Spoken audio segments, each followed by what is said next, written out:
Satu-satunya mujizat dari Muhammad yang terbesar bukan Isra Mi'raj, tapi Quran. Bisa dibaca oleh kapanpun.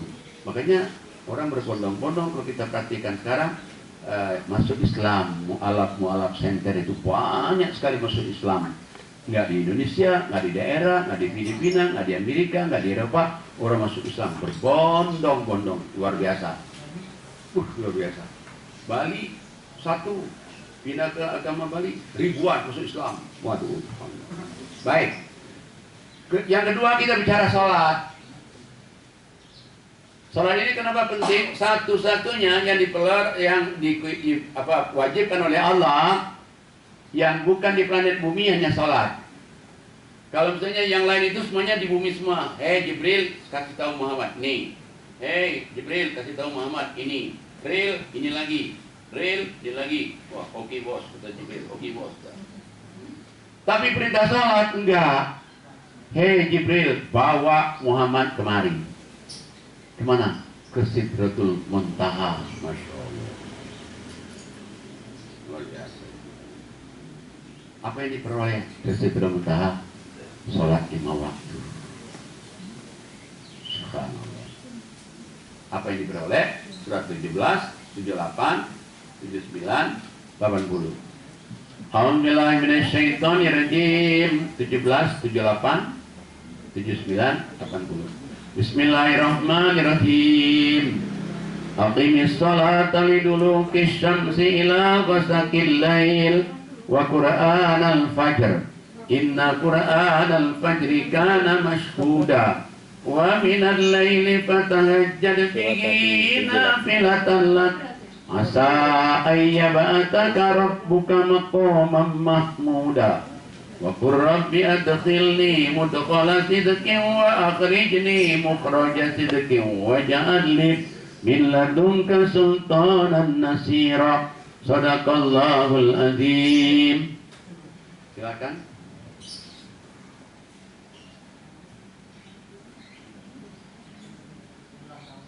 Hah? Yang ulang tahun ya benar juga ya. Ya usulnya bagus.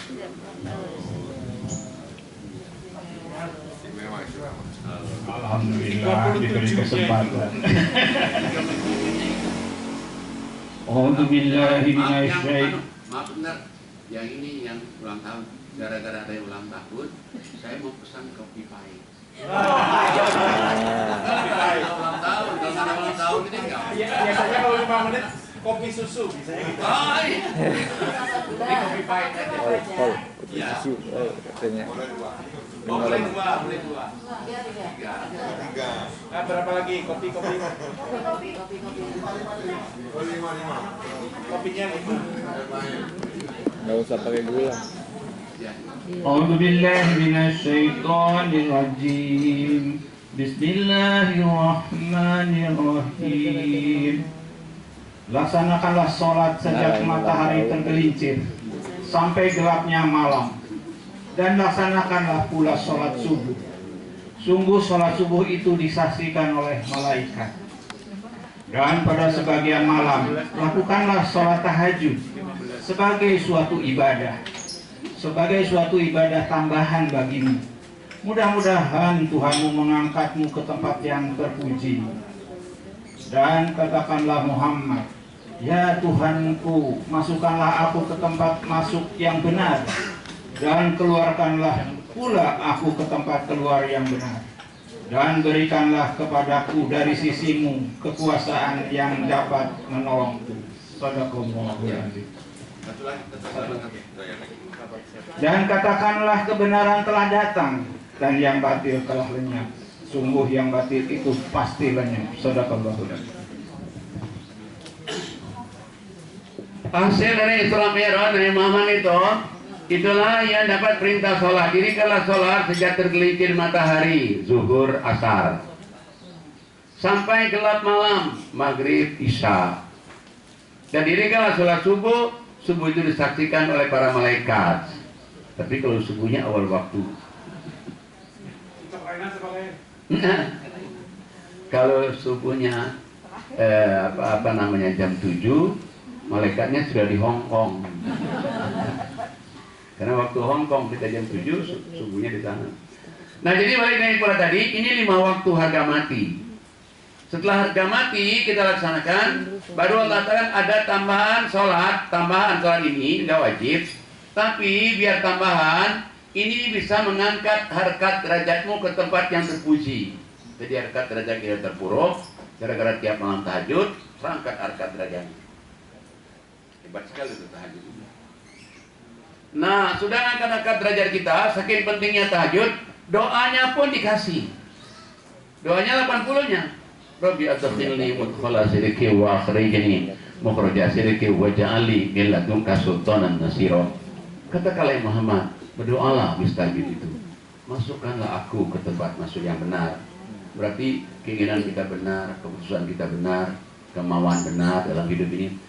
Dan ya Tuhan, kalau seandainya aku ini punya masalah, berikan juga jalan keluar yang benar. Mengatasi masalah itu, jangan syirik, jangan musyrik. Ya Tuhanku, berikanlah aku kekuasaan yang dapat menolong diriku. Masya Allah, komplit berdoa ini. Jaminannya Allah kan kalau 5 waktu kamu kerjain, kamu tahajud, kamu doa tahajud, apa jaminannya? Ja'al haq wa zahaqal batil, innal batila kana zahuqa. Datang kebenaran. Yang batil-batil, yang salah-salah, hilang sendiri. Bila datang kebenaran, yang batil pasti lenyap. Nah, cuman ini kalau dia konsekuen nih, 5 waktu tahajud, 2 tahajud. Sebetulnya bagi orang yang usia senior sih nggak masalah sebelum tahajud itu. Dia bangun jam 4 aja sekarang 4:45 subuh, masih ada masih ada 45 menit. Bisa 2 rakaat, bisa 4 rakaat, 8 rakaat, bisa 3 witir, bisa 1 witir, bisa paling kurang 2 rakaat 1 witir, tapi paling sempurna itu 8 sama 3 atau 8 sama 1 witir. Coba baru itu, wah puas rasanya. Kalau kita bisa 8 atau 6 puas. Tapi yang minimal 2 rakaat atau 4 rakaat. Dan terasa kok tahajud itu membawa keberkahan. Terasa sekali. Nah, jadi tahajud ini memang benar-benar luar biasa ya. 5 waktu tahajud, 2 waktu tahajud. Coba kita lihat lagi suratnya 30 ayatnya 132. 30 132. A'udzubillahi minasyaitonirrajim. Bismillahirrahmanirrahim. Wa'mur ahlaka bis-shalah wastabir 'alaiha. La nas'aluka rizqan nahnu narzuquk. Wal aqibatu lit-taqwa. Shadaqallahul azim. 20 132. Ya, sebelah sana. 30 atau 20? 20. Surat 20 132 ya. Silakan.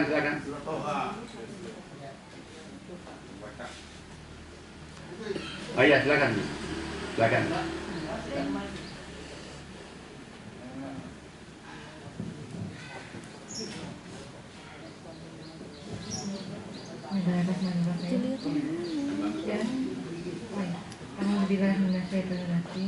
Bismillahirrahmanirrahim. Dan perintahkanlah keluargamu melaksanakan sholat dan sabar dalam mengerjakannya. Kami tidak meminta rezeki kepadamu, Kamilah yang memberi rezeki kepadamu. Dan akibat yang baik di akhirat adalah bagi orang-orang yang bertakwa.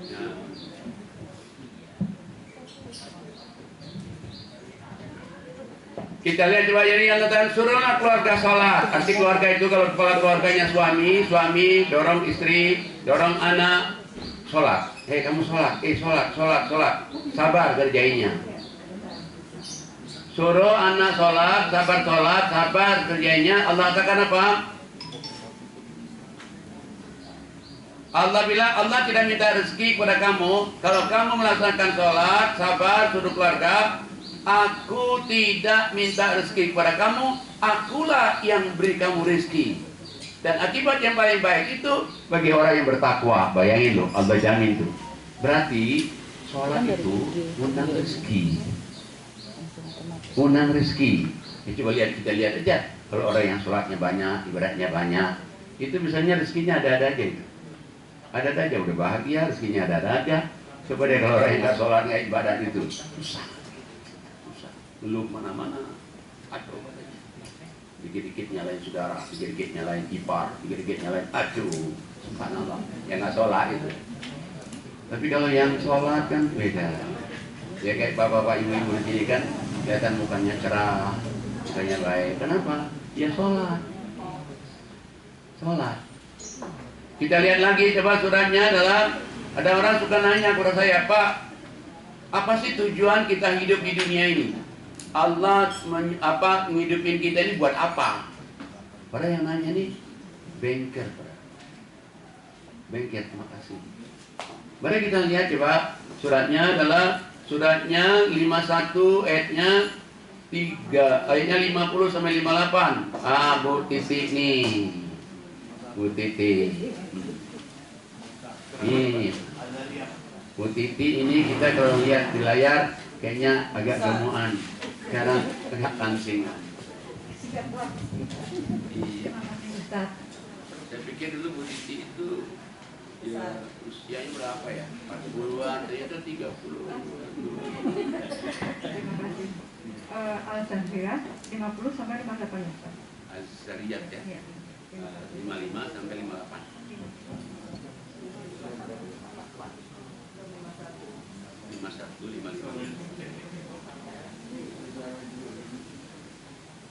A'udzubillahi minasyaitonirrajim. Bismillahirrahmanirrahim. Dan janganlah kamu mengadakan Tuhan yang lain selain Allah. Sungguh, aku seorang pemberi peringatan yang jelas dari Allah. Demikianlah setiap kali seorang Rasul yang datang kepada orang-orang yang sebelum mereka.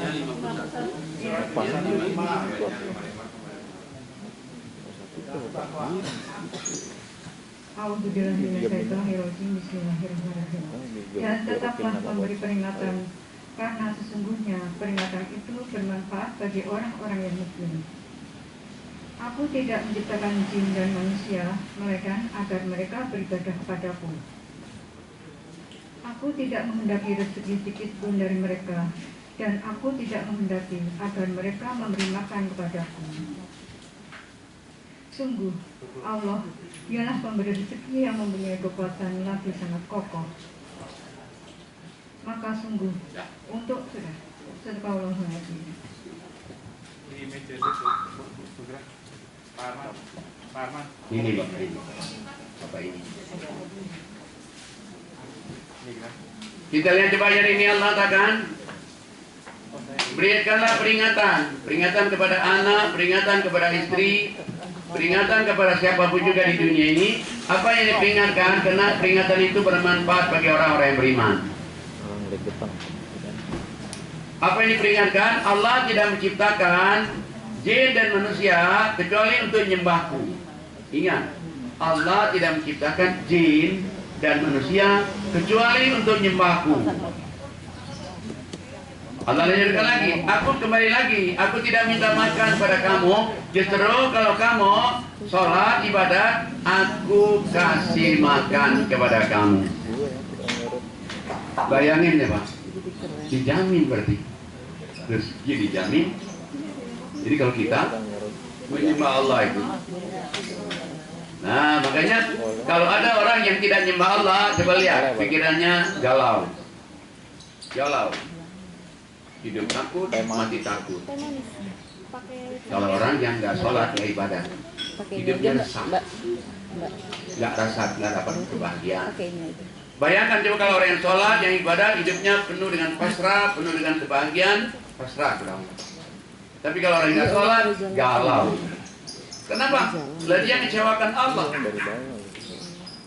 Sama juga nih, Allah menciptakan kita untuk kita nyembah Allah. Kita nggak nyembah Allah, berarti kita mengecewakan Allah itu. Sama juga nih, misalnya Bu Susi minta bikinin kue, Pak Budi minta bikinin kue. Ya suruhlah ponakannya yang ada di sini untuk bikin kue. Begitu dibikin kue, kuenya bantat, keras kayak batu. Ya akhirnya kemana ditaruh? Makan nggak bisa, kayak batu dibuang di tong sampah. Itu kalau kue. Tapi kalau Allah ingin menciptakan kita di dunia ini untuk sholat, untuk ibadat, kita nggak sholat, kita nggak ibadat, dia nggak bermanfaat Allah, dan maka Allah buanglah dia ke tong sampah. Tapi tong sampahnya Allah ke tong sampah, dibuang ke neraka. Mau kemana lagi coba kita? Insya Allah. Makanya sholat itu harga mati.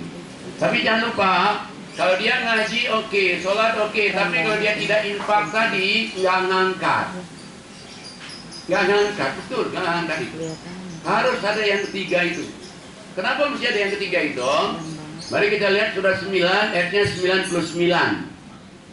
Suratnya 9, ayatnya 99. A'udzubillahi minasyaitonirrajim. Bismillahirrahmanirrahim. 999. Wa minal a'rabi man yu'minu billahi wal yawmil akhir wa yattaqidu ma yunfiqu qurbatin indallah wa salawatir rasul ala innaha qurbatun lahum sayudkhilukumullahu fi rahmati innallaha ghafurur rahim. Shadaqallahul azim. Ada yang baca lagi? Ya. Apa-apa. Silakan. Ya.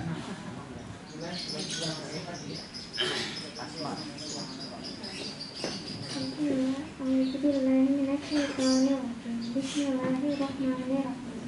Dan di antara orang-orang Arab Badui itu ada yang beriman kepada Allah dan hari kemudian dan memandang apa